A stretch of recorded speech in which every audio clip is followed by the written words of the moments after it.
Assalamualaikum warahmatullahi wabarakatuh. Teman-teman koperasi, hari ini hari spesial.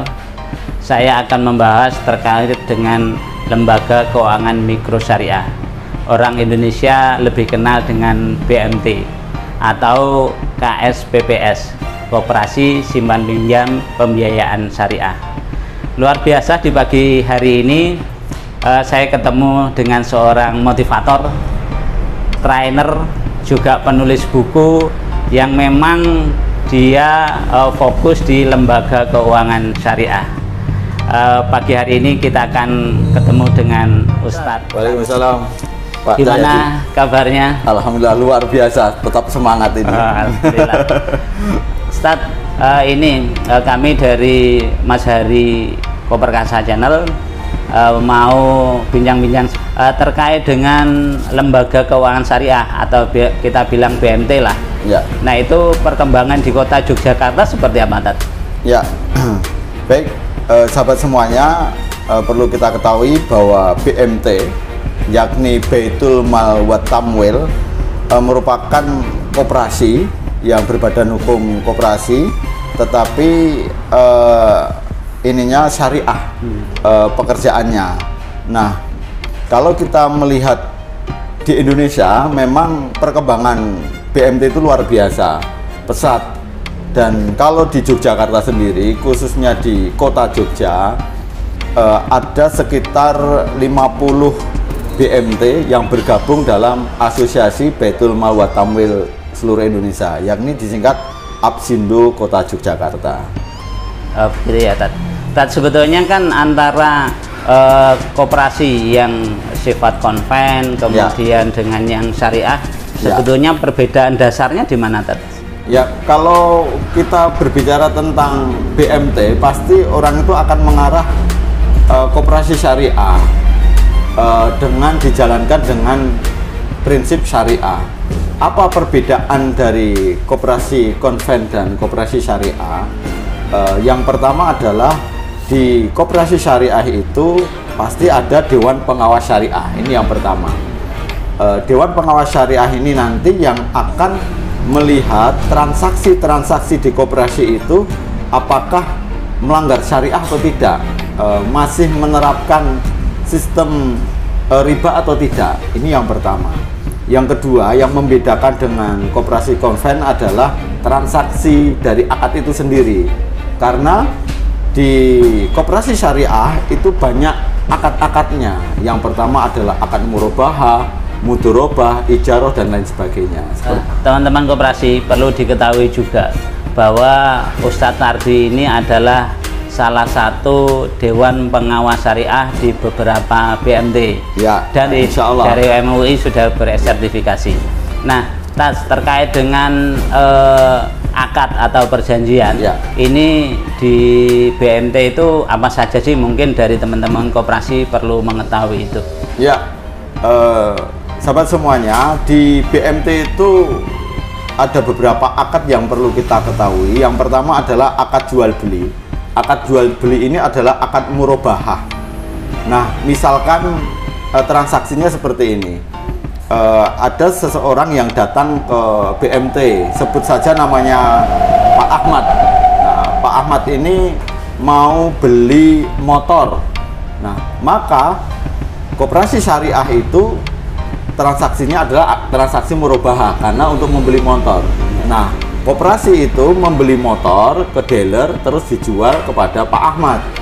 Mungkin di dealer harganya 15 juta, dijual ke Pak Ahmad harganya 17 juta selama diangsuh selama 2 tahun. Ini adalah akad murabahah. Yang kedua, misalkan akad sewa menyewa. Akad sewa menyewa ini adalah akad ijaroh. Dicontohkan lagi dalam transaksi itu, misalkan ternyata Pak Ahmad ini datang ke koperasi syariah, ini mau menyewa gedung, ruko untuk usahanya. Maka BMT ini atau koperasi syariah ini datang ke pemilik ruko itu, menyewa, maka disewakan lagi ke pihak ketiga, yakni Pak Ahmad. Nah, misalkan ruko itu sama BMT atau Koperasi Syariah harganya 10 juta selama setahun, maka Koperasi Syariah itu menyewakan ke Pak Ahmad mungkin 12 juta atau 13 juta selama 1 tahun. Ini adalah sewa menyewa. Yang ketiga adalah akad bagi hasil. Bagi hasil ini ada 2, Pak Hari. Yang pertama adalah akad mudharabah, yang kedua adalah akad musyarakah.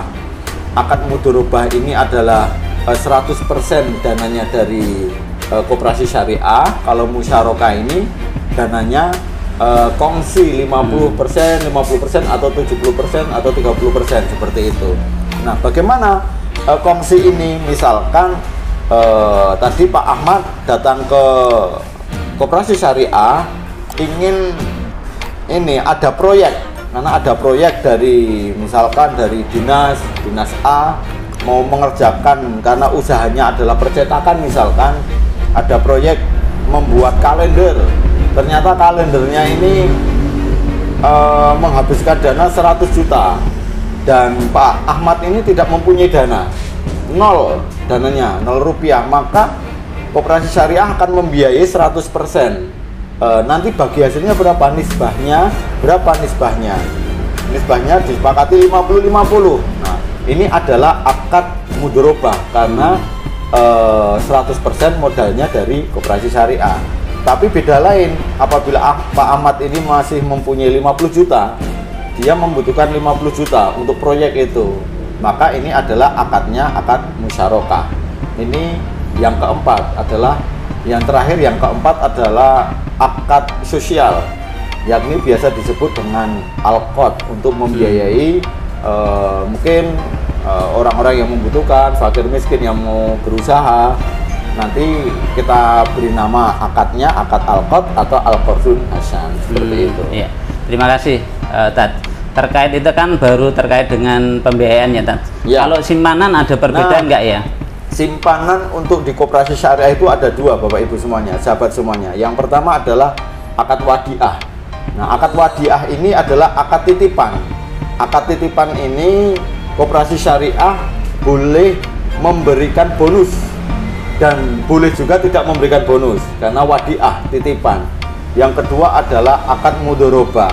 Nah, akad mudharabah ini Koperasi Syariah wajib memberikan bagi hasil bagi penabung. Jadi seperti itu. Jadi ada 2, wadiah dan mudharabah. Ya. Kemudian biar di masyarakat juga mengenal lebih jauh terkait BMT, Ustaz ya. Ya. Bagaimana sih kiat-kiat memilih BMP yang bagus, dalam artian biar aman lah dari sisi penabung maupun dari sisi pembiayaan. Ya, tentunya Bapak Ibu semuanya, masyarakat dimanapun Anda berada, bagi Anda yang mau menabung atau menyimpan di Koperasi Syariah atau BMT, tentunya yang pertama koperasi itu harus berbadan hukum dulu. Di mana wilayahnya? Apakah di kota atau di kabupaten? Ini yang pertama, karena sudah terdaftar di dinas koperasi.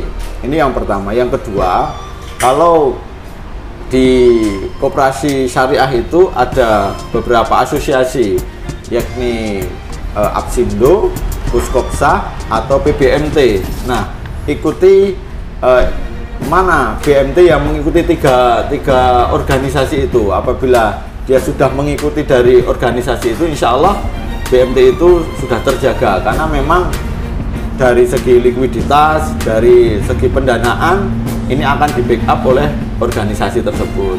Oke. Gitu. Terima kasih Ustaz tadi kiat-kiatnya. Teman-teman koperasi tadi sudah disampaikan bahwa bagaimana kiat-kiat.